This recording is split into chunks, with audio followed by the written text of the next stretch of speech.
I'm gonna say I don't know nothing. I don't know much about androids. I know a whole lot, but I gotta be holding it to fix it. You Yeah, are yeah. live. You are live. Oh well, look out.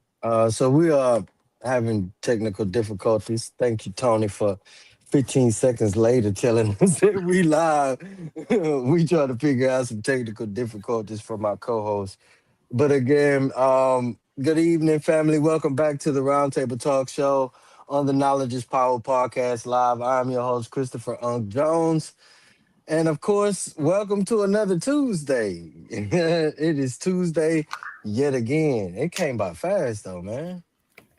I will say I hope that all of our listeners and watchers, neighbors across the globe are safe, especially here in the United States.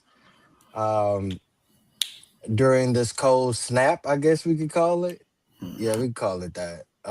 This cold snap, they're trying to diffuse the public from even calling it an ice storm because there's an ice storm and then there's the ice storm that's going around in nations. So we definitely want you to understand that we are with you in prayer and hope that everyone pulls through this safely and secure. Again, check on your neighbors, make sure that they're okay. Tonight is not about one meeting at all. It's not about one particular crowd. I don't, you know, what matter where you at in the crowd. It's not about one picture that made people or made some people uncomfortable. And this picture was posted by our elected official of the school board. And so that's where our topic comes from on this evening: selective outrage, civic avoidance, and what we actually show up for. Again, this is episode 45. And, we just definitely want you to know tonight is about patterns. Because everywhere you look in the city government, school districts, neighborhood associations, churches, civic spaces, we see the same contradiction play out all the time, right? We're loud about accountability, demanding it even. We're passionate about outcomes, especially at the end of it. But we are quiet when it's time to show up before decisions are actually made into our lives, whether we made them or not, right? Um, we want better leadership. We want stronger schools. We want safer neighborhoods. We want smarter governance or accessible governance, right? But too often we avoid meeting rooms. We avoid policy decisions or ordinances decisions. Um, we avoid budget hearings. We avoid elections, let alone low turnout elections. Um, you know, and even long term civic responsibility that doesn't come with applause. So let me be clear before we go any further. I just want y'all to know I'm not attacking us because, and I say us because one decision affects us all. So tonight is not about shame. It's 100% about ownership because the accountability doesn't fail first at the top, right? It erodes quietly at the base. And whether we like it or not, um, we, the neighbors, the community, the people, are the base. So, I just definitely want you to know what we're talking about on this evening. Let me set the table and introduce my co-host. First up is my sister at the table. Of course, she's having technical difficulties, but Dr. Campbell is someone who understands systems, people, and power. Um, I'm sure she'll be tipping in here as soon as she work out her technical difficulties with her device. Next, my big brother Perry Busby, the man who follows structure, data, and patterns all the way to the root. Of course, he also will be running late, but we're gonna definitely hope that they can make it on this evening. If not, me and Dustin gonna be drunk. And to my little brother, the veteran, the truth teller, and no ducking the smoke specialist, Dustin Harris. You already know this conversation is right in your lane. So I want to welcome you to the show on this evening, Battle. Good evening. Say good evening to the Oh, people. what's going on? What up, people? Yeah, I got a lot of notes. A lot of notes. I'm glad about it. Of course, we may have a guest that tip in on behest of our platform host. So, if he throw them in, he gonna throw them in the fire, and I hope they get straight to it.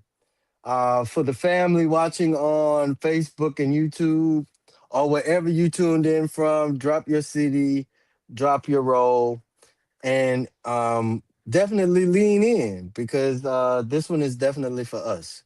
Let's get to work. So I don't have Miss Cat on, so we just gonna jump to your shot, Dustin. Um, Speak to the culture for me if you could. How has convenience culture, and that's like a compound word, you might as well say. How has convenient culture trained us to avoid discomfort and responsibility? Yes, that's why I say I got a lot of notes because I'm big. What them old people used to say, devil's advocate on a lot of this. Because my thing Love it. is, I don't think convenient culture has trained people to avoid discomfort or responsibility. I think Mhm. that's just one of those things people like to throw on the millennials and whoever else them other people is that come behind the millennials. I ain't got time to Mm. keep up with y'all names. They like to throw on it because they want things to change to basically be modernized. Because there's a program I was in the military called Six Sigma. And the whole goal of Six Sigma is to eliminate waste. Wasted movement, wasted time, wasted anything. Just waste. Eliminate it. So let's see. I think people in charge just doesn't want to progress past the ways of complete control of the past and TED Talk type meetings and meet people halfway and get into the modern world. Stop having these, like I used to say a lot in the military. Dog, man, this could have sure been an email. Get to We that. could have had Don't this on three way. I'm saying, don't have me sitting there for an hour. Somebody, I was in them comments of that thing. Someone told me it went from 6 to 7:45 or something like that. Um, don't have me sitting somewhere for an hour and 45 minutes for something. One, I already know. Two, I can't change. And three, you're not really talking to me anyway. You're talking at me. I don't attend TED Talks because I don't like being talked at. So stop having those TED Talks where you can just send an email, a letter, or a text. Because trust me, they read the text message. Anytime a text message comes from BISD, trust me, parents read it. Every time you send that little phone call through that little automated talk and you can't really say nothing to it and just keep talking, oh, they hear it. That's how you modernize communication. You don't talk about, hey, 6 o'clock, I know you're supposed to be fixing dinner for your family, unwinding off work. But come sit in this auditorium and we're going to talk to you, talk at you about what's going on in the school that you have no control over. Even though you still going to send a letter, most likely to my house, explaining everything you just talked about. Cool. That's usually how school year starts.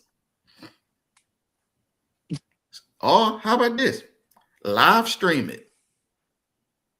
And don't just live stream it to where it's a one-time play. Live stream it and have it where it's a recording. Well, if I missed it, I happen to be at work, busy doing something, who knows what I'm doing, but you have it available where I can go watch it later.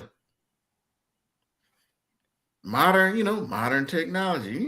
It's 2026. Use some of it. Yeah. Because there's no reason. for you to the same adults you want to say are highly educated to be able to process this stuff, but you still coming to them school wise, because when it's time to vote or it's time to donate to campaigns and all that, they the most brilliant people in the world. They easy to get hold of. You can get in contact with them, but you can't seem to find a way to meet them halfway when it comes to school stuff. That don't make sense. Mm. I get it. Y'all got a position. People voted y'all into. Y'all feel a certain way. Most of y'all done pretty much, I believe, all of y'all done got fired from it.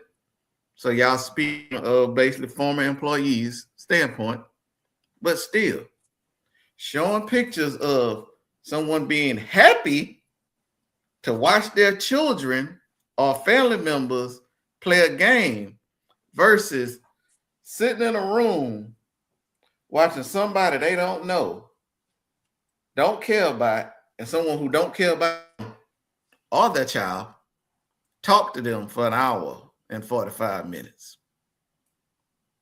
Now, which one of them sound like something you would actually want to do? I, I I mean, like, I understand me personally.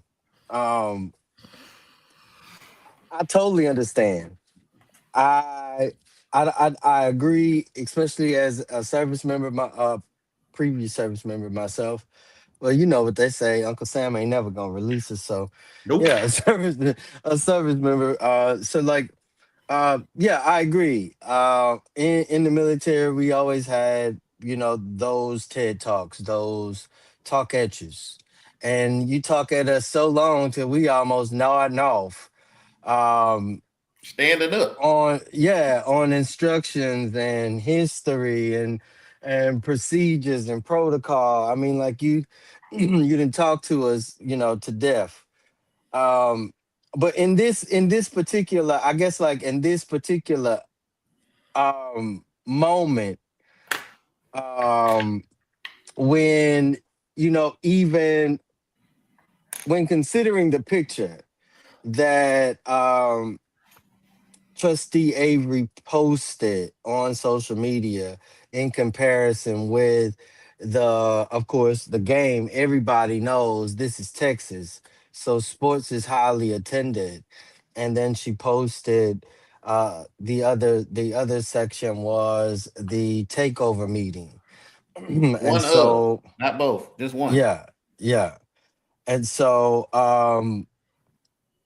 I just wanted, not just our community, um to understand, because some of the questions, of course, Dustin, came from comments that I was able to read from the post and the shared, of the post. And so, um it for me, it's always like, um as a collective, we want results. As a collective, we want results without resistance. Um, and as a collective, we don't realize that, in order for us to even enjoy some of the pleasures that we did, um, in this game, we have to be engaged, because the first takeover, um, like I said, they came for the arts, they came for extracurriculars, and so, at this moment, we would assume that the attention and the importance of maintaining sporting events, as well as the other extracurriculars and the arts, under this new takeover, because we don't know what it is. Last time it was financial, allegedly, and this time it's educational. So those are, yeah, educational. So those are two different stipulations that we're being hit with, right? And so, I think, I appreciate everything you said, because for some individuals, like you mentioned, even in the essence of convenience, like you said, give us a Zoom meeting or put it on recording so that we could watch. And then at the same time, give us a toll or something, give us a way to give feedback as we watch, other than in the comment section. Give which us they a don't space, respond to. right? That either. Um, or like you said, respond to my email, allow me to send out an email, this, that, and the other. And so, you know, conflict without commitment is sort of kind of what it's like, right? And that mindset, for many individuals in our community, bleeds straight into civic collapse, when it comes to maintaining what it is that we enjoy, maintaining you know the access to some of these things. Again, we don't know, in the totality of what the board of managers, the um whoever the new appointee of superintendent of schools is going to be. We don't know what their plan is for like even really, you know approaching our district, like talking about. Of course, we also know, Dustin, that our district representatives and appointed superintendent, that we elected and that was appointed by the elected, they are, from what I heard, you know, sort of kind of about to go to court or already in court, to appeal that decision. And so, I read they said they not appealing.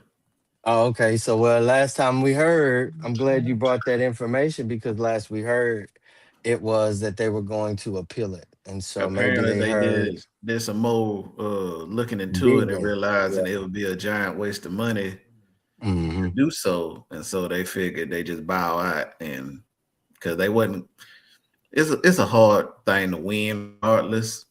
Because what exactly was you winning?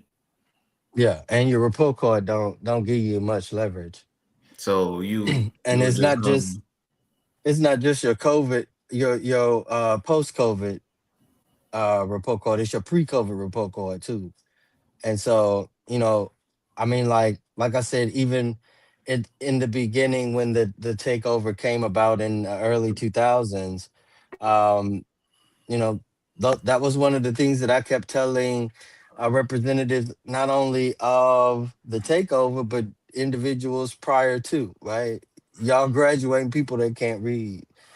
You graduating people that has no comprehension, the good old no and child left behind. right, and it's hindering institutions and organizations and or businesses like mine, that need to hire local, right? So yeah, my shot is, when did we start believing that caring loudly mattered more than showing up consistently? Um, I want to say somewhere somewhere in the midst, y'all. I almost came out of character. Somewhere in the midst, we gave up a lot of game, right? And along the way, we decided being mad, online, or for an instance, what was enough, and presence became optional, especially for many individuals, because they believed, and this is something that I see in communities across the globe. We have reason to believe that those individuals that we elect and or appoint, or those individuals that we elect and they appoint, is going to do the work all by themselves, or have the work completely done all by themselves. And it sort of kind of brings me back to the conversation that we had on last Tuesday with our city manager and city attorney. And although we had a great time in dialogue, the main key issue for that particular show and this one is It's okay to be loud, but mean something behind it, right? Um, I'm a sort of kind of reference my military career again. I know y'all probably like, man, I'm sick of hearing about y'all military stories. That's what you get. That's what you get. That's what you get. I volunteered so I could tell these military stories. No, but uh, I remember going through, just basic training and um, drill sergeant loud. I'm talking about very loud. The first few days of training, the drill sergeant was very loud, an intimidating tactic, if you will. And then maybe like week 2, week 3, yeah, all of that tapered off a bit, right? Until one or two individuals ticked them off, and then everybody got yelled at because of those one or two individuals. But by let's say week 6, week 8, um, you're having one-on-one conversations with an individual that when you first initially met them, they were loud, outlandish. You were probably turned off by them being loud in your face, in person. You probably had that heat that rose up in your body and it, aggravated you. But eventually you found out that again, it was a mind game. It was a tactic that individuals, and not just that one drill sergeant did it. It was some that would yell and have the phlegm on their tongue, and yeah, yeah, yeah. So you could,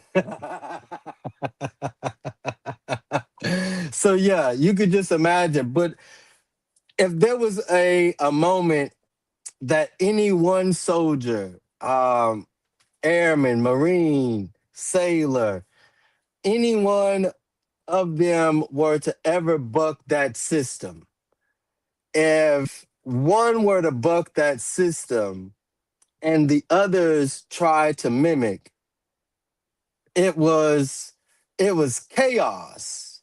It was chaos. And so that's sort of kind of where I want us as community to be, right?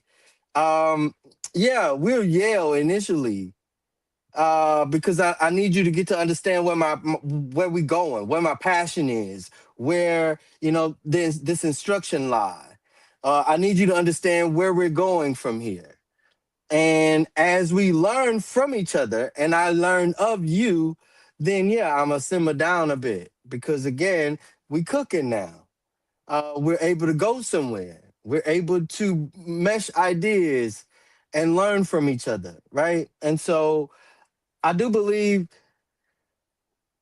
for many of us in our community, especially when it comes to many of the seniors, you know, as much as we know that y'all back away from the next generations, most of what is happening is because of you backing away from the next generations.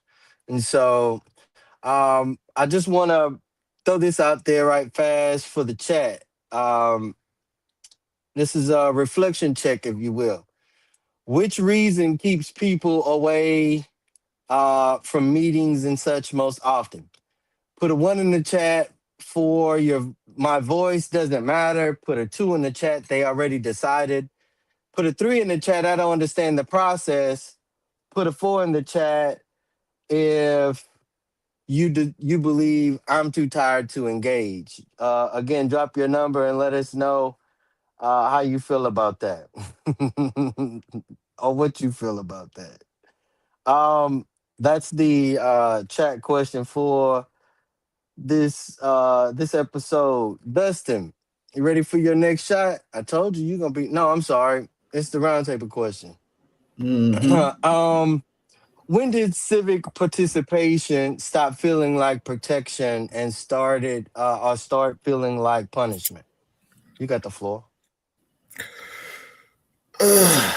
Well, when it basically became, like I said a second ago, it became talking to and not a conversation.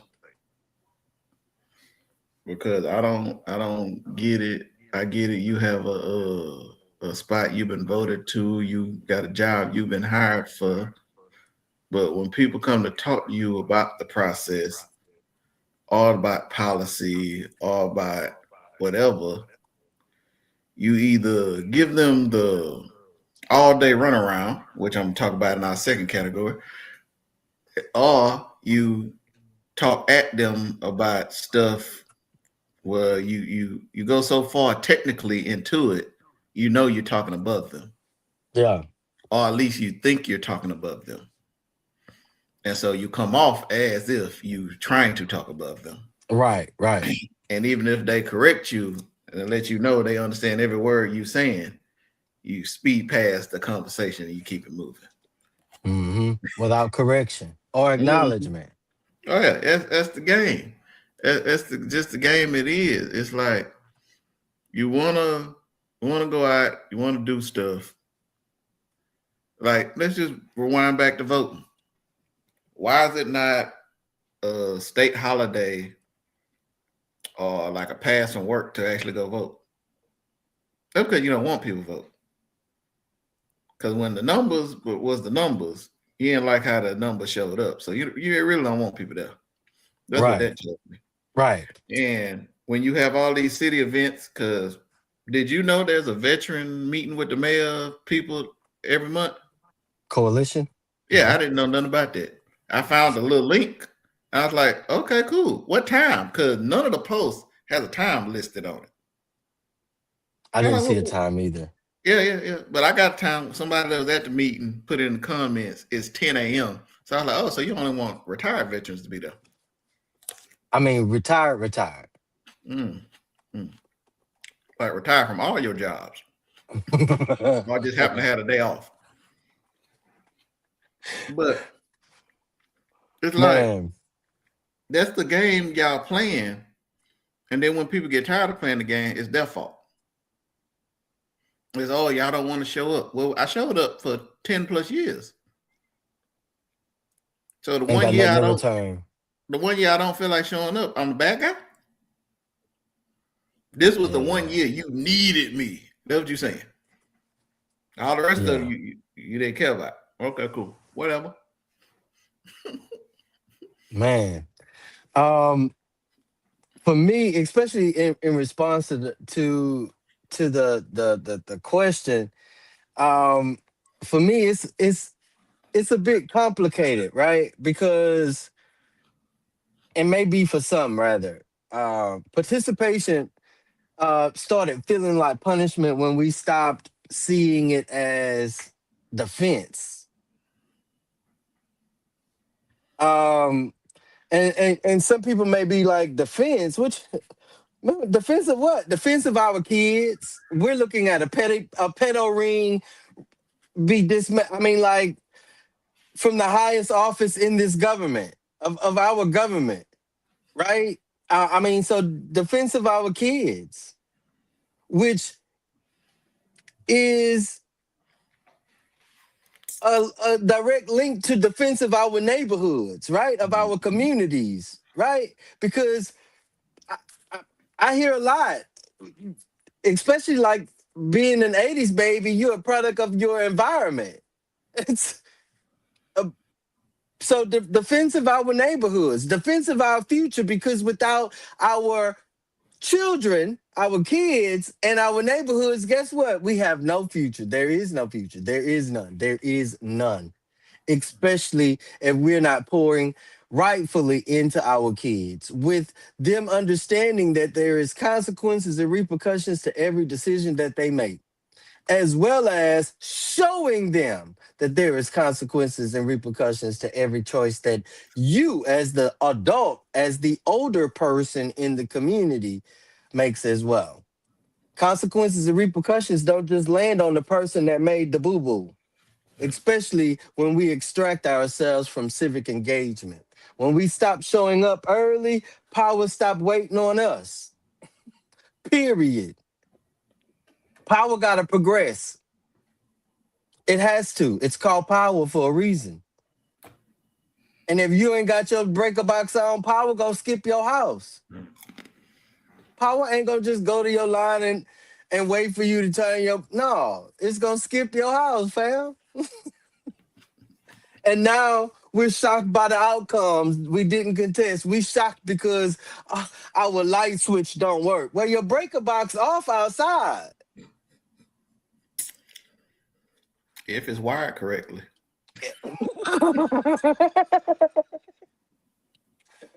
Or somebody cut your extension cord off of their house because they tired of you weaning. Our crew shots round 2. The chaser. Oh, by the way, Dustin, I added chasers. And listeners and viewers. So on last show, our city attorney asked if she could get a chaser. And so like I started to add chasers. So our crew shots round 2, our chaser for this particular shot on these shots is outrage versus influence. Dustin, I want to know what's the danger of waiting until a crisis is upon us or upon you to get involved? Back to my menu of notes. This is gonna be a good one. So, as a parent of this, school district, and a person who graduated from this school district, to me, that is another misconception that parents are actually waiting. Because here comes the bull crap. So, there are parents from every time I end up popping up at the school, there are parents there every day. Every day they can be there behind some situation with their child, trying to get actual accommodations for their children met, trying to fix issues, bullying, whatever, what have you not. So odd with these policies, especially with the cell phones, they changed the days parents supposed to be picking up the phone. First offense was supposed to be the kid got to pick up the phone a few days after you take it from them. Then it turned to, without no information, oh, your parent got to pick the phone up the first time. So all these kids that ride the bus, what makes you think their parent gonna be there? And then you ask about what's the window for said phone pickup. It's a 15-minute window when school ends.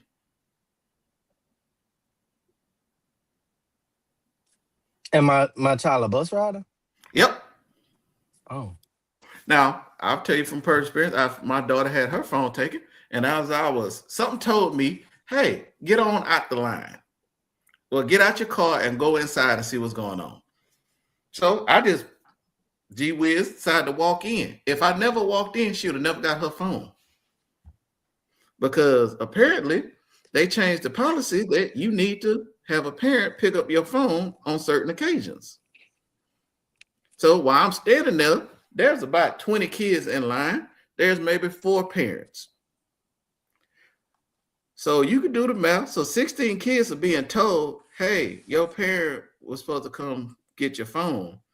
I ride the bus. What grade is this, Dustin? Oh, this high school. Oh, I know you lying. Yeah. It's high school. So they telling the kids that ride the bus, I don't know what to tell you. And so one of the kids had a question. I thought it was fairly valid before I walked out the door. He said, I ride the bus, and if I can't get my phone, how am I even going to call my parents to tell them I just missed the bus?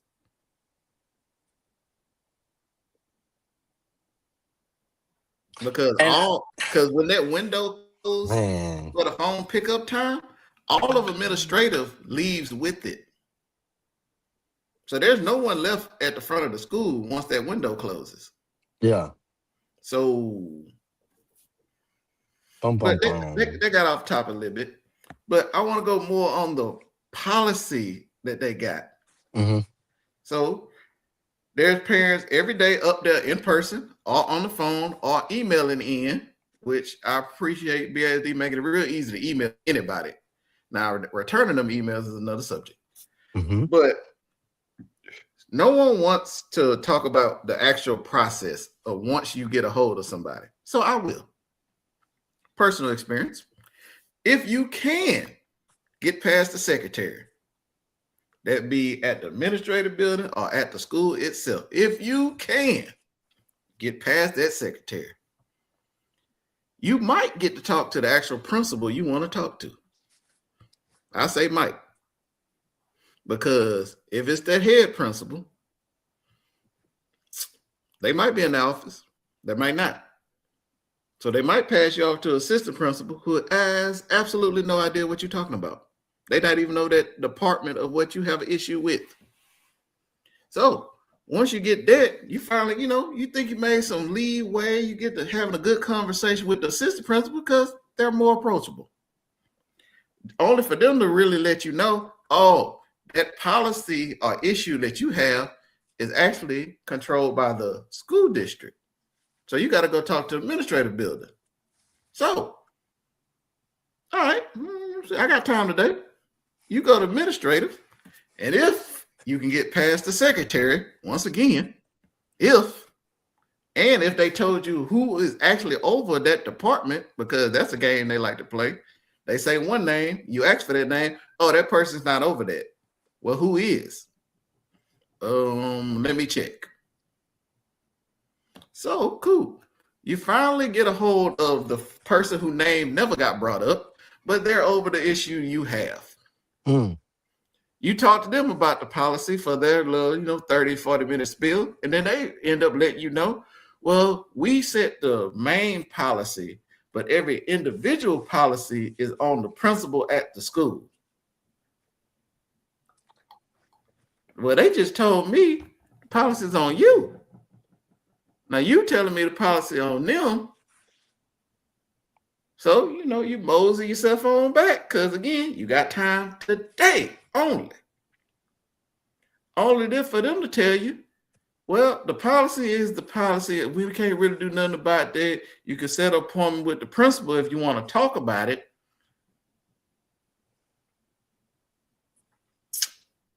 Talk. Okay. Wait. I just left the campus to go to the district to come back to the campus. And now I need... Oh, now you get a glimpse of the frustration of a parent. That's what we deal with, and then we get told, oh, we didn't show up for another meeting of them talking about whatever they talking about. Well, as a PTA representative, I see it all the time. And I try to, relay that or those woes to campus administration, to campus support teams, to teachers, even to, district representatives, elected and appointed. And as you see, I'm ripping tonight. So, my advocacy is real in that space, especially when it comes to, having an understanding on the district standpoint of what our community actually have to endure on all aspects, right? Just like you mentioned it. Yeah, I'm a parent of, like you said, you're a parent of several kids that are in the district. And you got me going from point A to point B to point A on one student. This is not on all my kids all at the same time. Mind you, I still haven't left the campus with this one child to go get the rest of my kids. Yeah. So I'm glad you are, I wouldn't say playing devil's advocate, but I'm definitely glad you're able to relay the other side of these questions, right? In response to these questions, rather, and knowing that our representatives and our neighbors, our community, thankfully, we appreciate y'all that y'all watch our show. We just hope that you take heed to what it is that we've been telling you or trying to tell you since y'all tore down Charlton Pilot High School, or since you tore down Central Senior High School. That was like even worse. It was like, oh, okay. So they have to understand that there's some wounds why people are not showing up. there's some bad vibes there is why people not showing up. And then again, um, most people don't feel like they have complete access to uh, the appointed and the elected, whether it's in a government takeover or a local election to our school district. So, you know, that's that's one of the things we get is crisis engagement is always too late. But by then the options are limited and the leverage is gone. And I'm talking about kaput. So I'm glad you came with the other side of these questions. And like I said in the intro, the straight shooter, they should have knew it was coming. My power shot or cruise shot is, what's the difference between um awareness and influence? um I will say I will say in in today's society we have to understand that there's a difference, a huge difference, of what influence is. Let me start there. Influence is not how many likes you get on social media.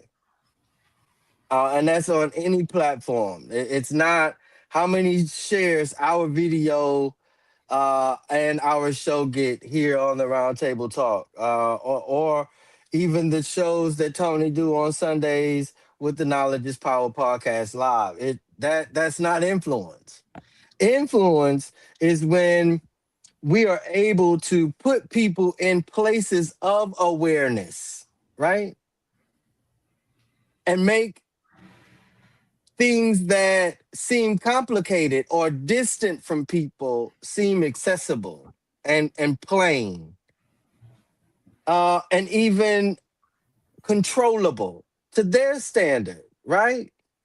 um Influence is is a moment where you get sporadic attention or sporadic movement. Awareness is when you get it consistently, 365, because I know if I nod off at the while I'm driving, at then I'm liable to wreck.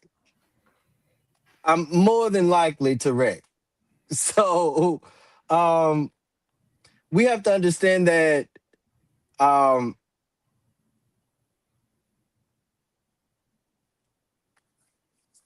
there is there's a community that's in crisis. And again, like I said in the beginning, uh that community is us, whether we are participating and or disconnecting. And if we disconnect, I do believe that we have to set the standard, or like some of us are doing, writing our own will. And I hear from many elders in our community, oh, Chris, don't rewrite the will. There's no reason to rewrite the will. And if I could, um, just for a second, um, expound on the will that we have available for us, especially when it comes to things of this nature. We can't find ourselves in it. There's no amendment for individuals like me or Dustin or Dustin's kids or my great nieces or my great nephews. There's no amendment that has been made to the will since civil rights. And most of you individuals who are holding fast to the will and blocking us from receiving any benefits in this will are recipients of a fight you never fought. It's a fight you were able to participate and watch. And so the standard that you were allegedly taught is gapped when it comes to individuals and parents and students of today. So when you try to hold us accountable for being absent in these spaces, I definitely want you to know that you are the cause. Check question number two, reality check. Which action has the most impact? Posting after the fact, attending before decisions, complaining without follow up, or staying silent. Put a one in the chat if it's posting after the fact. Put a two in the chat if it's attending before decisions. Put a three in the chat if it's complaining without follow up. And put a four in the chat if you're just gonna stay silent. That's your chat question number two. Roundtable question number two. If residents do not show up, who, and I do mean who, is realistically responsible and shaping policy? Uh, and should we be surprised? Dustin, you got the floor. Let's see. It's gonna be the same people who shape it when we show up, and the ones who shape it when we don't. Because the misconception that people have with this school district and this world is they think it's a democracy. It is not. Because what about 99% of the policies that go on with our schools, we ain't had no say on it. It just showed up one day and we had to adjust to it. Because that's how the I mean, system works. hold on. Miss Cat in the back. My bad, I didn't see you, Queen. So Miss Cat say awareness is seeing the problem. Influence is moving the solution. You can be aware of a pothole, influence is feeling it. Awareness is a trending hashtag, influence is the vote, the donation, or the hours spent showing up. It's the difference between hearing and doing. As the book of James says, don't just listen, act. Awareness informs you, influence changes things. If residents don't show up, policy is shaped by whoever does. Lobbyists, activists, bureaucrats, or the persistently vocal few. An empty chair at the table doesn't mean no decisions are made. It just means you gave up, gave your vote away or your say so away. So no, we shouldn't be surprised if we leave. If you leave your seat empty, someone else will fill it, and you may not like what they order for you. I can only type tonight. So good evening, people, is what she said. I don't know, Miss Cat. See if you could put that in the video chat.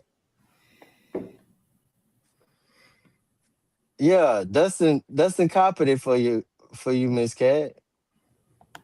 Big money, Texas, 1986. Welcome to the live. Welcome to the live. Um, where were we? The roundtable question, huh? Yeah, Yep. yeah. Um, I sort of kind of agree with Miss Cat. We shouldn't be surprised at all because power never disappears. Just like Dustin said. I mean, like it's just shared. It just relocates to whoever is present, you know? And if we feel that policies and procedures happen without us there, then 9 times out of 10, the opportunity for you to have that control was there. We just didn't take it, or we just didn't feel the need to even be there. Didn't idea or didn't have an idea of what that policy was actually going to look like once they finished the legal side of it, right? And so, if we're absent, someone else is always ready to step in. I mean, like I'm looking at the very few who makes the decisions on our elected and or within our civic spaces, from the national all the way to the precinct. There are certain spaces within the city of Beaumont on both sides of the bird, Republican, Democrat, and other, that do not have representation within the precincts. So the lack of exposure in these spaces, especially when we're not in complete understanding of the powers that we release or the liberties that we relinquish, or how many individuals will come, just like Dustin said, in our face for election time only, and pass policies, ordinance, and such uh, right under our nose because we work, or because we're not going to show up because we expected you to handle that because that's where we put you to handle that, right? So I just want us to understand that there are some spaces that needs the attention of not just the few, but the masses. And I'm sure Miss Cat said something else.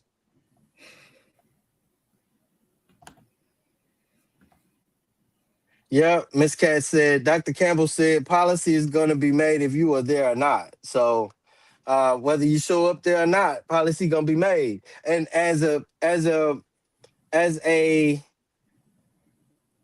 um service disabled veteran, service connected disabled veteran, um I'm going to do my best to follow the rules and the law. And the reason I'm going to do that is because if I don't, Uncle Sam going to take my little check. And it's bad enough we don't get nothing anyway. So, you know, I try to make sure that I follow the rules that governs us.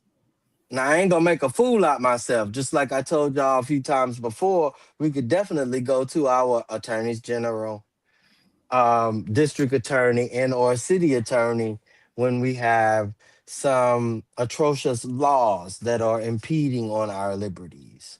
And so there's always a pushback, but we just have to dig for the loophole, or dig through the loophole in order for it to get there. Crew shots round three. Um, Dustin, Mm-hmm. what does healthy civic culture actually look like day to day if we want to avoid extinction? It And looks when I like say extinction, I mean politically, economically. mm-hmm. Yeah, I knew you was gonna give me battle. Go It ahead. looked like what it should look like on every level, no matter what situation you talking about. It should look like a conversation, a back and forth, a give and take, a actual conversation, not one sided, and the other Mm-hmm, side disagreeing and going mm-hmm. along with it because they're back against the wall. You come up with something, we come up with something, we discuss. Either we like it, we move forward. That's how it should work. That ain't how it been working. Correct. That ain't how it's been working in I don't know how long. Correct. I guess since let me guess. Since After grandmother then passed. who was that Rockefeller that came up with the school board? I think that was the last conversation. Dustin, so you mean to tell me since backwood churches and schools? Yeah, Okay, I feel you on that. I feel you because on that. my thing is we failed to communicate. The biggest failure of communication was segregation. Or integration. Boop, It boop, whatever boop. word you want to use for the hostile takeover of black schools,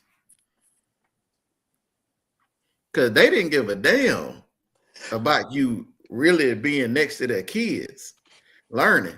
They wanted them resources you had for your kids, and And they still set your child at the back of the room. y'all did not have a communication beforehand. Hmm. Y'all had a talk. They said something. Y'all thought they said something you agreed with, and you went with it. And they turned around and took everything you had Mm-hmm. and moved on. Mm-hmm. But hey, Mm-hmm. you know, sometimes conversations aren't what they seem to be. Man, man. And it's crazy because you get into some of these tables and nobody want to talk. Nah, because nobody wants to admit they messed up. They don't want to admit they was wrong. They don't want to admit they've been ran amok. They've been fooled. That's a hard When pill to swallow. yeah, man. But like them ibuprofen 800s, you got to do it to get through that pain. Man, man. Man. That's it. Culture isn't built in emergencies, y'all. Not at all. I mean, it's built in habits, and standards that work, right? So, um, my shot. Let me see what my shot was. What are young people learning when adults disengage but complain? Um, I mean,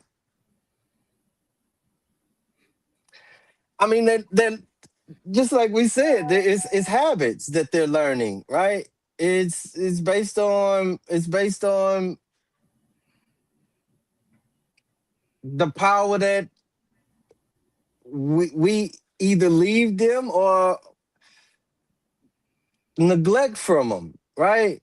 I mean, I like some of the things that Dustin mentioned, especially like when it comes to the Department of Education or the development or the purpose behind the the yeah, the reason behind creating, like Perry mentioned a few shows ago, separate but unequal or equal, right? There is a disconnect because most of the kids don't realize that power belongs to the one that show up. I mean, like it's clichely said, the early bird gets the worm, right? And if we aren't the example, especially as the adult bird, to get the worm to help feed the rest of our community, then it's obvious it's obvious that someone's going to go lacking. Somebody's going to be malnourished. Somebody's going to be poor. Somebody's going to be unkept or unhoused, right? And after you've been in that state for so long, it's like there's no need to seek anything else, right? This is working fine for me. This works well for me. And so we have to understand that, you know, power belongs to whoever show up. I mean, and if they see that they had the opportunity not only to be competitive in elementary or middle school or high school, but on a global stage with the accolades of their parent or guardian, just even in the atmosphere or being in the know, whether they can make it there or not. And so it's not about who cares the most. I just want you to know, I hear often from our kids on campus, I know my mom cares, I know my dad cares, I know my grandmother cares, I know the community cares. But when it comes time for them to express the space or directions that they want to go, it's all either hold on, wait, no, oh, you shouldn't do that. Right. And most of the times we stifle our communities, let alone the youth of our communities, especially especially when we're not showing up. Um, yeah, especially when we're not showing up. Um, Chat question number 3. Miss Cat said something. Hold on, let me go see.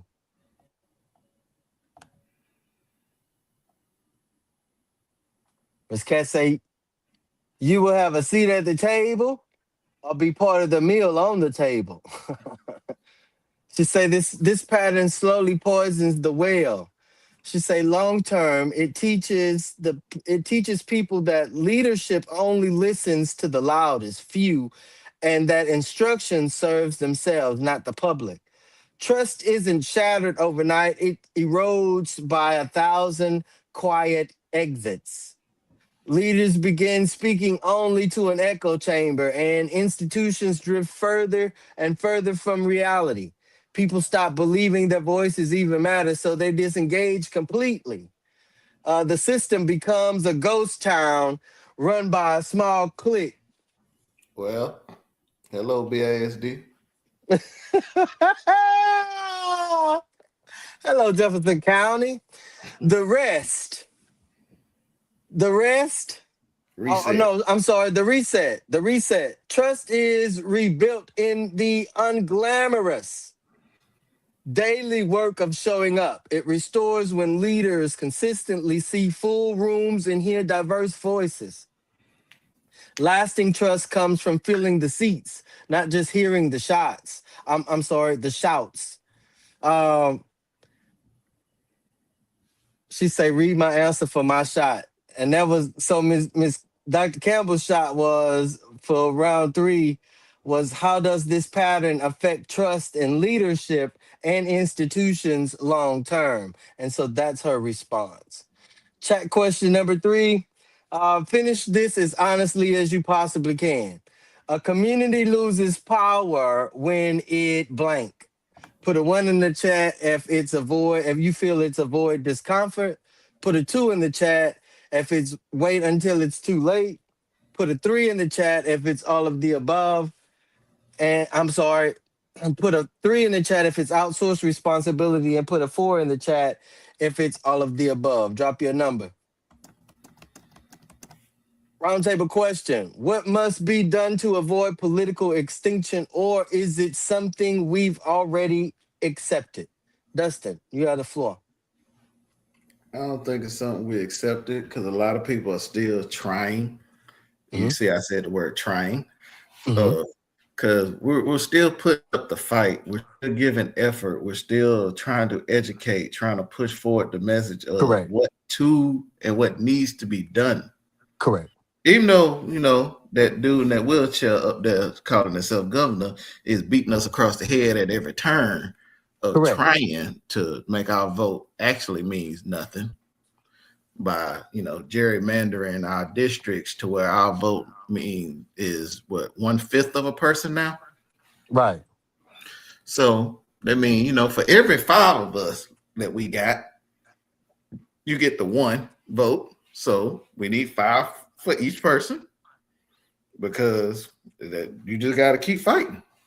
Hmm. Eventually, they're gonna get tired. They're gonna realize, Exactly. like they do every 4 to 8 years, that they went too far. They don't know what they're doing. They messed up.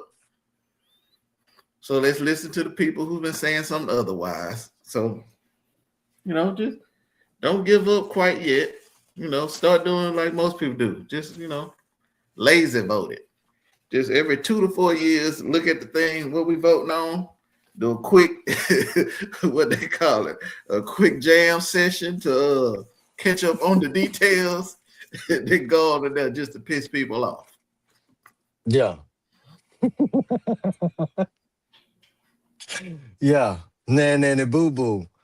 Oh man. um Political extinction isn't dramatic. I just definitely want y'all to know that. It's not. It's quiet. Hold on, wait. Dr. Campbell said something. She They, say, they should just repeated it. yeah, she said that. So her roundtable question is, or her roundtable answer is the reset. What I read earlier, the trust is rebuilt in the unglamorous. That's the response to her roundtable question. And we do again apologize for the technical difficulties, but we're gonna make it cook. I don't care. But political extinction isn't dramatic, y'all. It's quiet. It looks like empty rooms, or can be assumed to look like empty rooms. It could be assumed to look like low turnout, right? It could um be considered as late outrage.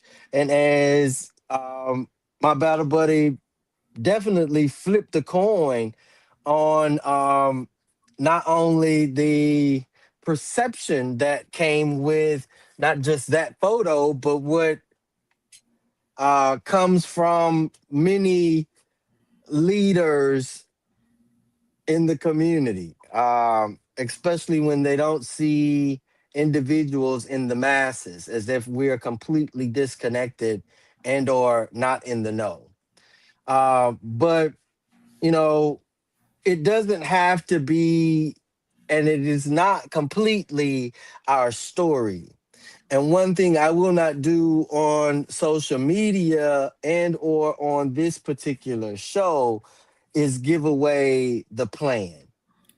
And so if you want to be part of the what's happening behind the scenes or what's not being said out loud on podcast and in social media, my recommendation is that you come out from your comfort spaces and go into our communities and engage with us in our front rooms and on our porches. And you know, because it's not a group chat, it's not a group text. None of that is happening when it comes to repositioning ourselves in positions of power. If we change habits, we change outcomes. If we show up early, power adjusts. If we stop outsourcing responsibility and accountability, community comes back home. Individuals, resources, talent, it all comes back home because now we're structured. Um,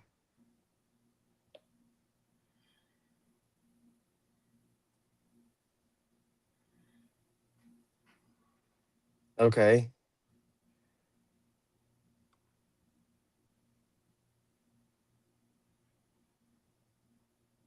Mhm. Yeah. So Dr. Campbell said, trade a comment for a commitment. Show up in person, not just online. Lasting change isn't built with words, but with presence. Where you are matters more than what you post. Don't just talk about love. Show it with action. Your seat at the table is the first step in rebuilding what's broken. Be there. The future isn't shaped by what we complain about, it's built by where we consistently show up. That's her last thought of the week. And Dustin, you can go ahead and give me yours. All right. I ain't gonna do a word of the week or a phrase of the week, but I'm gonna discuss a little thing that I noticed. In several religious doctrines, books, you know, be it the Bible, the Quran, the whatever, they talk about why you shouldn't eat a pig because of its so-called uncleanliness and whatnot. Okay, cool. I took that and did further research Wait, because Dustin, wait. I'm sorry. I'm sorry. You know I'm a PK, and the way you did your glasses was definitely like a preacher, man. Go ahead. upon my further research of the pig, because this year through my daughter and the FFA, I am raising two pigs. And Hmm. so people like to put out, oh, the pig is so nasty. It rolls around in its own filth. It'll eat right where it poops, blah, blah, blah. And then I start noticing as I show up twice a day to clean up around the pig, to feed the pig, and to make sure the pig is, has water and all these things, that the pig itself isn't what's unclean and dirty or messy, whatnot. It's the person who's caring for the pig. The pig is simply adapting to its environment. So if you give the pig a clean environment, the pig itself will be clean. But if you leave it with mess and slop, that's what it will adjust its life to. So when it comes to the rest of the world, it's too many of y'all getting mad at people adjusting to the bull crap y'all put them in instead of just acknowledging that they overcame whatever they overcame to get through whatever they getting through.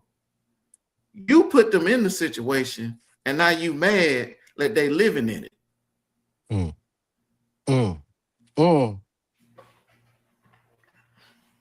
Golly. Golly. I knew y'all wasn't expecting to get hit with that right fast. Golly. And he saved the final punch for how you could like, oh man. Golly. Golly. Oh man. Family tonight. Golly, Dustin. Tonight wasn't about guilt. I just definitely, even though he said what he said, that was facts, that's honesty. And if the shoe fits Cinderella rocket, um, and rocket hard, yes, he was, Dr. Campbell. Yes, he was. Dr. Campbell said he was on point and sharp. But again, tonight was about truth, y'all. We don't lose power because we're weak. We lose power because sometimes we disengage. Um, Sometimes we lose power because we were never in possession of it in the first place. Especially when in some instances young and middle-aged individuals believe that they're being gate kept from those processes. So here's what I want you to carry through the rest of the week. Show up once where you've never shown up before. In some of these very spaces that some of the elders, seniors would never expect you to be. Learn one process you've been avoiding. Whatever process that is you've been avoiding, learn it. Don't let it no longer intimidate you.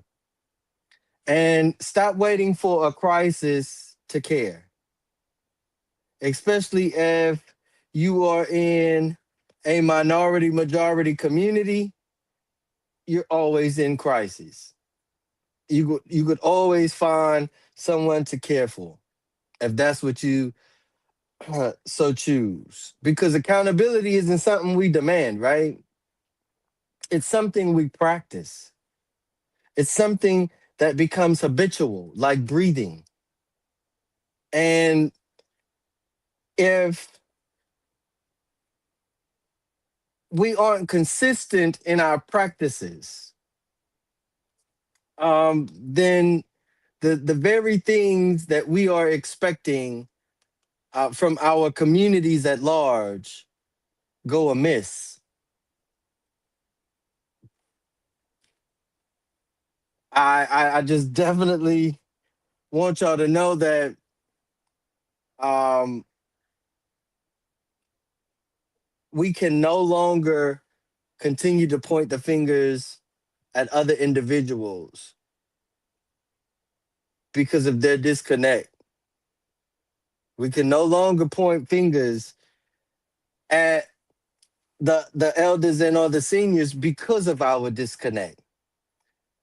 We told you on the night there's some fights that some individuals will fight and some individuals will not. We told you also on this evening that yes, we may even have to amend and or write our own will and pass those standards down to the next generations and even share them with the upper generations who either don't know about a will or just got rolled out of it as well. So I just want you to know uh, we enjoy each and every one of you for tuning in with us tonight. Dr. Campbell, I could just imagine how you would have took your shot, Perry's shot, sipped a little bit of Dustin's shot, sipped a little bit of my shot, and went full in on them roundtable questions. Um, I'll make sure I swing by and help you with your devices so that we won't have that issue no more. Um, this has been the Roundtable Talk Show. Thank you so much again to my co-host, Dr. Campbell, in her absence or technical absence, let's say that. Perry Busby in his absence. Dustin, thank you, brother, for holding the line tonight.